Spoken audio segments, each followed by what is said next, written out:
screens. They're pretty cool. How do they work though? What's inside of them? Well, if you have an OLED screen, it's a little bit different, but that's not what we're going to be talking about today. No, today we'll be talking about LCD screens, like this one here. LCDs have been around for a while now, and they mark the end of the CRT. CRTs are those old box TVs. It stands for cathode ray tube, because that's how they work. LCD stands for liquid crystal display, because that's how these work. OLED, or OLED, stands for organic light emitting diode, because that's how those screens work. In other news, my favorite hobby is dumpster diving. That's where I found this guy. I found 2 old flat screen TVs while dumpster diving recently. This is what one of them looks like when it's turned on. I think this one is beyond saving.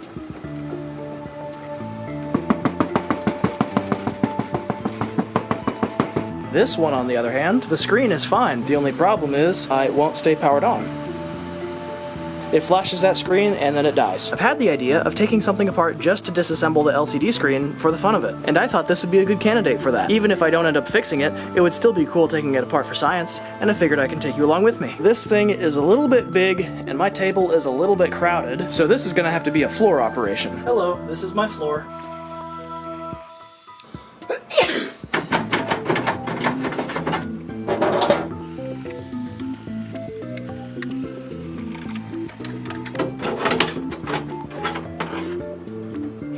That smells really weird.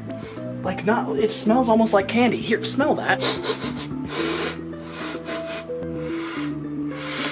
It smells like a nursing home. Silicone, yay!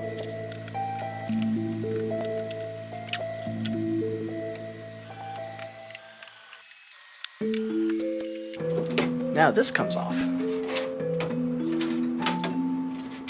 I don't want to crunch these components, so I'm going to get something to set this on. Cinder blocks are perfect for electronic repair projects.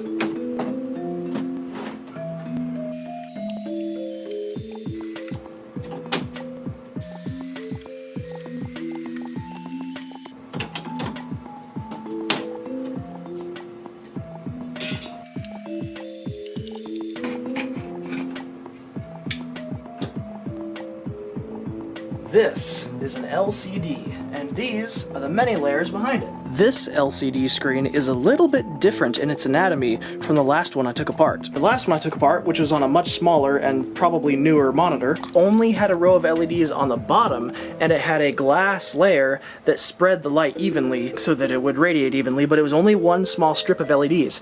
This has LEDs all behind the screen, and I was kind of surprised because this is just normal cardboard in here. I mean, this is literally just a cardboard indentation, and I just didn't expect to be finding cardboard inside this. There is always light on behind the screen, which is why LCD screens do not do as good of blacks as OLEDs do, because OLEDs can turn their individual pixels off for true black, but LCDs always have some light behind the pixels, so their blacks are not as, well, black.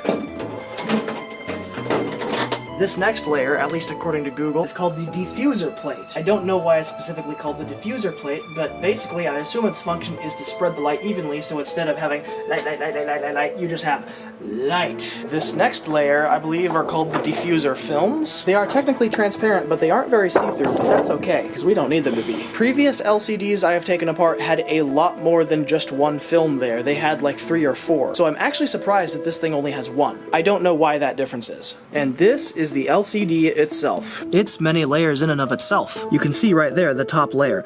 That polarizes light and twists it the other way so that your eyes can see it.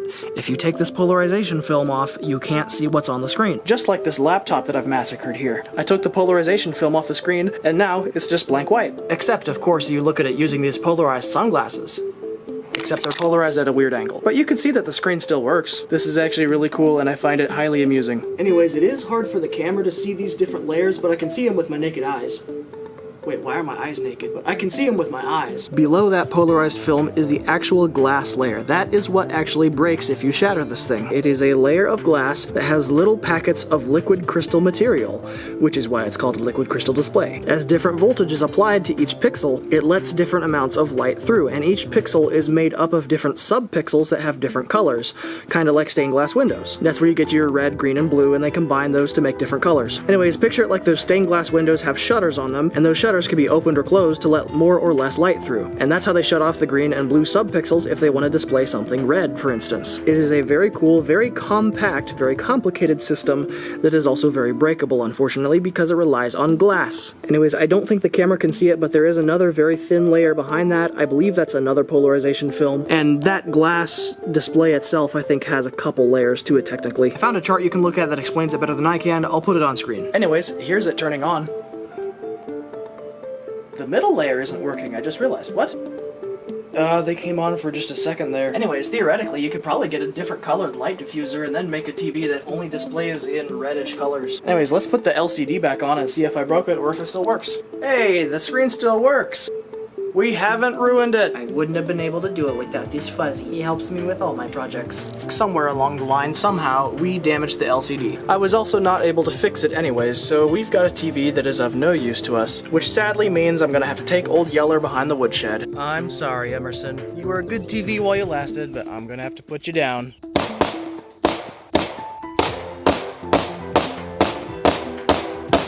What do you guys think of my woodshed? You probably didn't know this, but LCD screens are not, in fact, bulletproof, and it's not a good idea to shoot them. I actually wasn't sure if this would turn on at all because that bullet went way lower than I wanted it to, and consequently went through one of the PCBs. All of the rest of the bullets came up above the actual guts of the TV. But whatever it damaged does not actually stop the TV from turning on.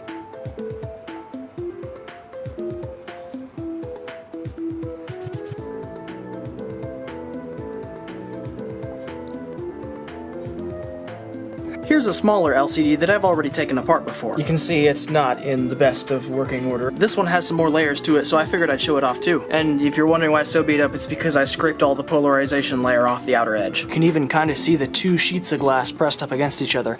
And this one, the back polarization layer, is separating, so you can see that easily too. In fact, while I'm in here, I might actually grab that. That might be useful for me.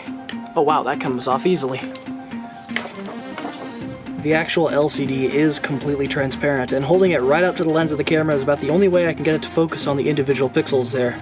Here's an area in the screen that is broken. Anyways, behind the LCD we have more layers of these things that I don't actually know the official name of every one of these layers, but all of them bend light a certain way, so take it as you will. That's what my cat looks like through this one. That's what my cat looks like through this one. Hi, buddy! Looking through this layer actually feels like a Minecraft potion effect. That's what my cat looks like through this one, and that's what my cat looks like through this one. Actually, this is that layer of glass I was telling you about. Some LCD screens only have a strip of LEDs at the bottom, and this is one such case. They're placed right below this, which kind of takes the light and distributes it evenly, so, you know, the whole screen is backlit instead of looking like it's just a layer of lights shining upward. And there is this white background behind it. This is what my cat looks like looking through this one. And there you have it. That's the basic anatomy of an LCD screen. I'm really happy I took that apart again and grabbed that other polarization layer, because it works flawlessly. Look at that. I'm going to use this polarization layer film to make a pair of sunglasses that you wear to see the screen. That will be coming in a future YouTube video. Anyways, me and Gingavir are going to put this LCD back together now, and it will await its demise on a future YouTube video. This LCD screen does not work without that polarizing film layer, and it goes behind the screen too, because the light has to be bent a certain way going through the screen in order to it to be seen. So even by holding it up here, we still can't see what's on the screen. But it does make a very cool effect with the tape I have on there. That actually is kind of cool and pretty. Thank you for watching this video. I hope you enjoyed. Many videos can explain an LCD much better than I can, but I just think this is cool and I wanted to share this with y'all. Hope you have a good time, hope you have a good day, and I'll see you around. Hey, excuse me, buddy, I need this, please. Thank you. Look at this tummy. Look at this belly. Fat squishy baby.